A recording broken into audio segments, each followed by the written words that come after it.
there and welcome. I'm Jordan and today I'll be sharing my second birth story. So this was my second home birth and I was just so excited approaching my birth. I knew exactly what to expect by having a home birth. I was using the same midwife and I'm just excited to share it with you today. And I just want to start by saying I know that not everyone can have a home birth. I'm just sharing my experience and I hope that it's encouraging to other women that maybe are hoping to have a home birth or considering the idea, or just like a positive birth experience, trying to listen to those. I know that when I was pregnant, I listened to a ton of birth stories just to encourage myself, not become fearful, because birth is natural and our bodies were made to do this. So I'll just get into my birth story with my son, my second child, my second home birth. So the day before I went into labor, I was very sure that I was like ready to have my baby soon. I went on a super long walk with my husband, like we did everything just kind of like to help get my body ready for having a baby. I was very concerned at the end of my pregnancy that my baby was not in the ideal position. So I kept doing like the things to help rotate my baby. The day before my birth, I did a lot of those things and I still noticed that baby had not moved. So that was a big focus leading up to my birth.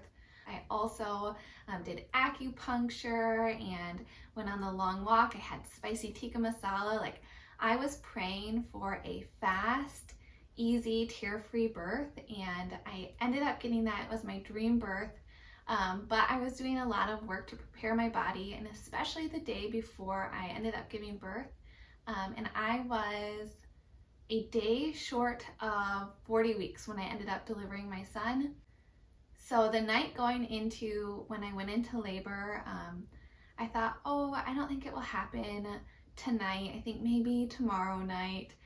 So I had like, because it's a home birth, I had pajamas set aside for like the ones I wanted to labor in, and I didn't put those ones on. And when you're having a home birth, at least for me, I cared a lot about having a very clean house when my midwives came. And I hadn't had my space like completely cleaned because I thought, oh, I think that my son will come the next day, like when I'm 40 weeks or like the day after, sometime within that 41 week, because that's when I delivered my daughter. So I was not expecting him to come a day before my due date. So I went to bed intentionally thinking my baby is not coming tonight, but little did I know, and he ended up coming early that next morning. So I was sleeping at night, and I very often wake up to go to the bathroom at night.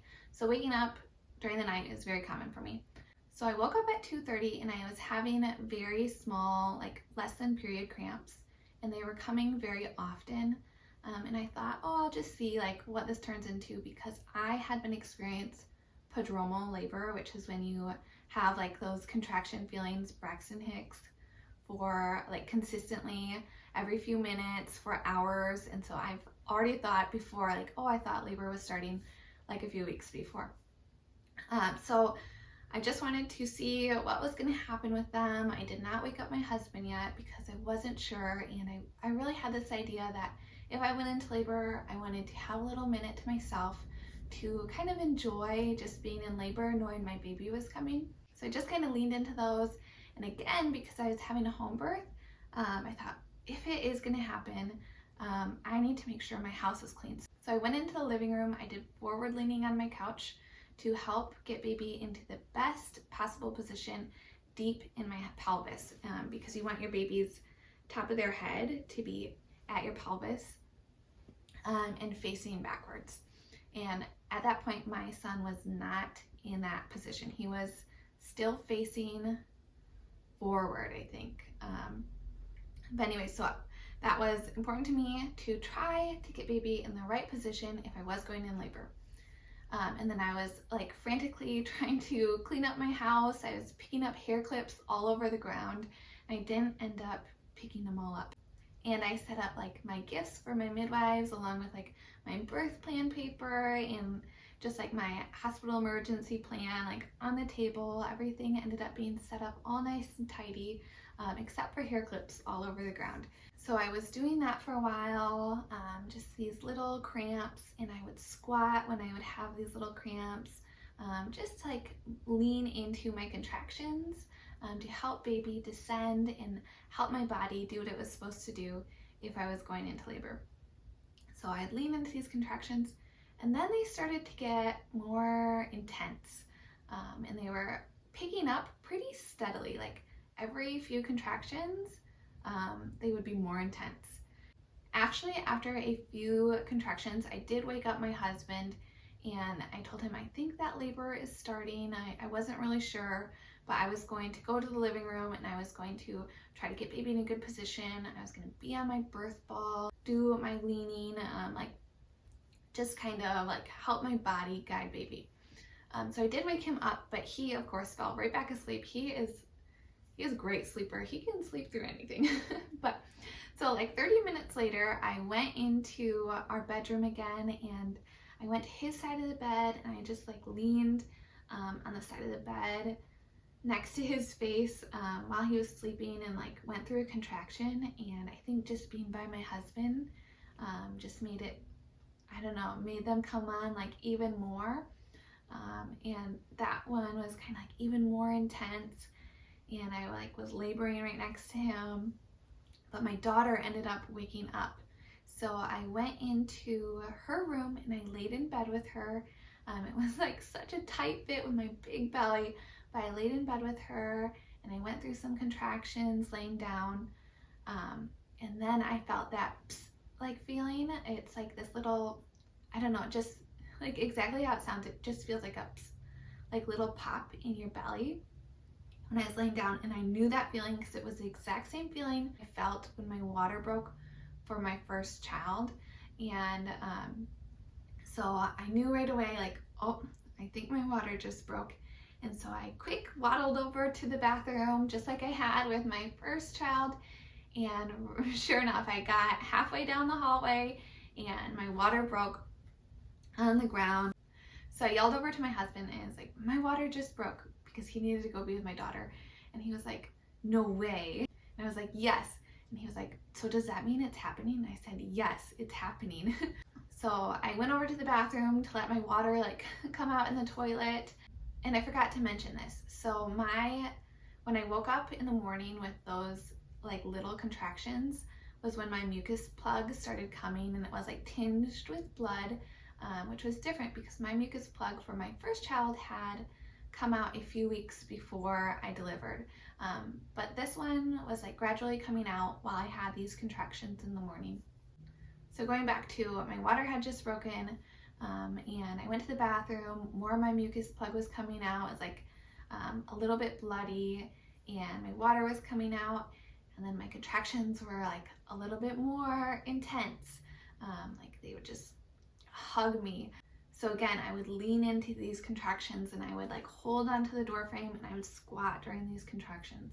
And they started to take a lot of my attention. Then my husband had brought our daughter into our bed to snuggle, and I wanted to snuggle her a little bit in our bed before everything was going to happen. And I tried to labor in there laying down, and it just was not working for me. I wanted to be upright. I wanted to be leaning, like hands and knees. I just wanted to be in an upward position that was more comfortable for me. And then these ones on the bed were like, ooh, I really don't want to labor like that. Also, when we went into the bedroom is when I texted my midwife and I told her, just so you know, I think things are starting to warm up here. I will let you know in an hour. This is me texting. I will let you know in an hour, like if I feel like things are progressing. And right away she called me and I answered the phone, and she's just so sweet. And she checked on me and I did a few contractions with her. I had gone to the birth ball at this point while I was talking to her, and I was doing a few contractions and I could not talk through my contractions. And she said, okay, I think I can come over now. I said, no, I really just want to labor by myself for a while. I don't want you to come too soon. She's like, are you sure? Like, you're not talking through your contractions. Like, I really think I should come now. I was like, no, I really just want to have at least an hour laboring by myself. And she's like, okay. And so I got off the phone with the intention, like, I will update her in an hour. I'm sure things will last a while, because my first labor was 20 hours. So I went over to finish cleaning up all those little hair clips on the ground, and I made it to the edge of the couch, and I had my most intense contraction yet, where like I was holding on to the edge of the couch, squatting, and I started like dry heaving. Like I just felt very nauseous in that one contraction. So I definitely was in transition, starting at that contraction. And then from there, I went back to my birth ball and I leaned over my birth ball, and I never left that spot. I told my husband right after that contraction, actually, I think you need to tell the midwife she needs to come right now. And so he texted her, I think he texted her, I don't think he called her. And he did text her. And she said, okay, coming right now, I'll be there in an hour. So I was on the birth ball and I was leaning over the birth ball, like on my knees, and my contractions just were like so intense. They were like all consuming. I could not go do anything else. And it was definitely more intense than with my first child. And then I definitely got to that point where like I make this like mama bear growling sound when I am in a contraction. And my daughter, she didn't go back to sleep. My daughter was there watching me, and my husband was just explaining to her like, look how strong mama is. Like she's like growling like a bear. Isn't that so cool? Like she's gonna have your baby come soon. And so it was just so sweet. She was like very excited. But my daughter is very calm. She's not like overly excited, but you could tell like she was excited for baby to come. Like mama was growling. She was telling me I was doing a good job. It was the sweetest thing. But I was doing those contractions. My daughter was right there with me. My husband was right there with me. And the next thing I know, my midwives, they both came in at the same time. Like they were there already. And my midwife, she walked in and she said, oh, like it's gonna happen soon. Like she's really in it. And they came over right away and like, how can we help you? I was like, I don't know. And I told them, I'm sorry, like I wanted to have breakfast ready for you guys. Like I wanted my husband to go get you Starbucks. But they weren't open yet because it's still early in the morning. And they're like, oh, don't worry about it. Like you just focus on having your baby or whatever. And the same midwife that was the birth assistant in my first labor, she's now training to be midwife. She's like, I can see that these contractions are like breaking your back. Can I help do counter pressure? And I was like, yes, please. And my husband got the TENS machine out. But she was like pressing really hard, like all of her strength on my back. And my husband got the TENS machine out. He put it on my back. And I did not like the TENS machine in my second labor. I was not experiencing like full back labor. And so to me, it was just very irritating having the TENS machine on. So I was like, no, that hurts. Like take that off. And so every contraction, she would just help me. She would do that counter pressure.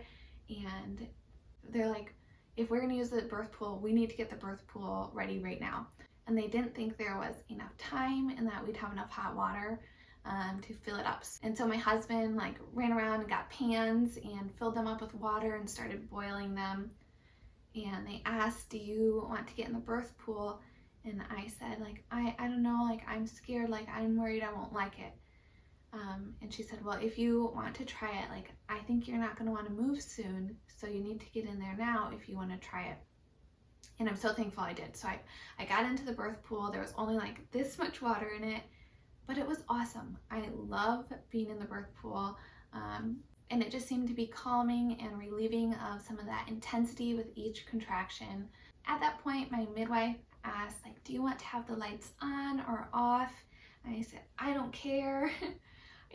But she ended up turning the lights off, and my husband turned on like the electric little candles around the room, and that was so sweet, just to make it like a peaceful environment for me to give birth and deliver our son. And my midwife was instructing the midwife in training, like, we need to have enough water in here. The baby cannot be born like half in, half out. Either baby is born completely under the water or all the way out.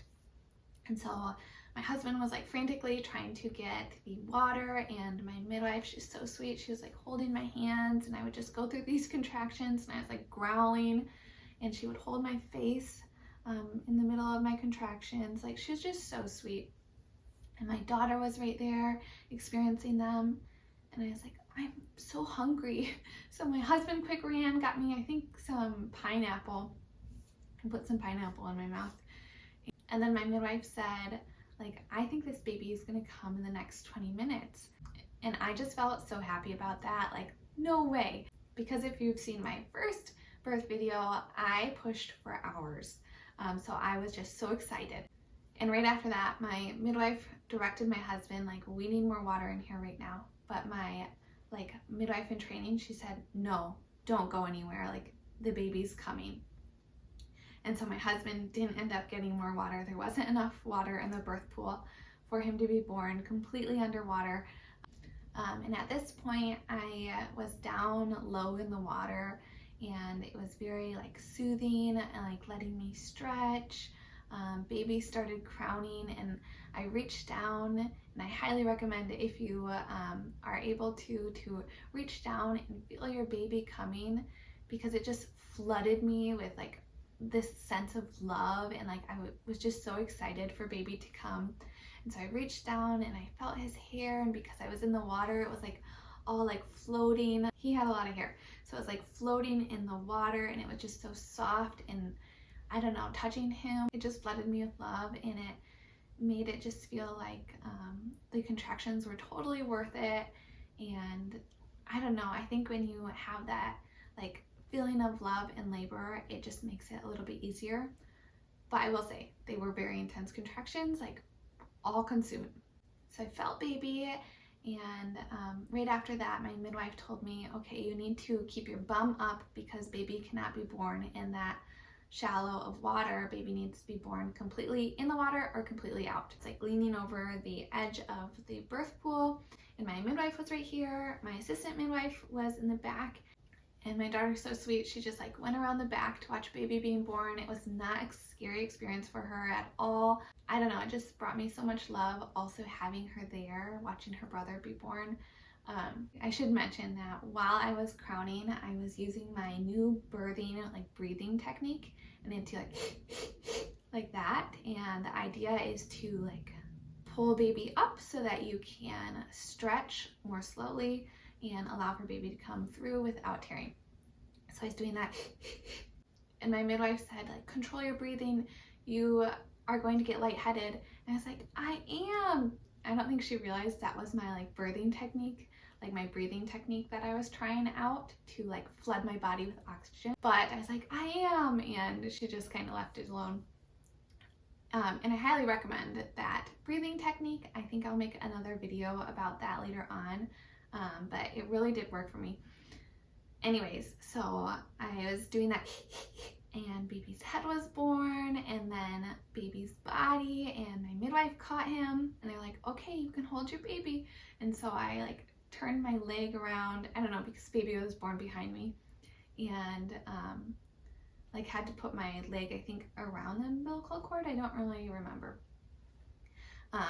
But then I got to hold him right away, and it, you know, when you meet your baby, it's just the most wonderful feeling ever. And he's just big and chunky. Like, I have really big babies. My first was 8 pounds 3 ounces, and my son was 8 pounds 13 ounces, I think. So I have pretty chunky babies. I'm pretty small, but he was just big and plump, and I just got to hold him. And then I went over to the couch. They had like covered the couch with plastic, and I just got to snuggle him and do skin to skin. Then my placenta, I think in this birth, my midwife also came to me and was like, okay, we need to get the placenta out. And I was super scared to deliver my placenta because in my first experience, I had torn, and it was very uncomfortable getting the placenta out. And so I was like, can you please spray me with lidocaine? Because they had done that for my first delivery of the placenta. And so they did that for me to be sweet, and I delivered the placenta. It wasn't a big deal. It did require a few pushes from me, but it wasn't like painful like I had anticipated. And then I snuggled baby. My daughter came over and she was like all like snuggling with us too.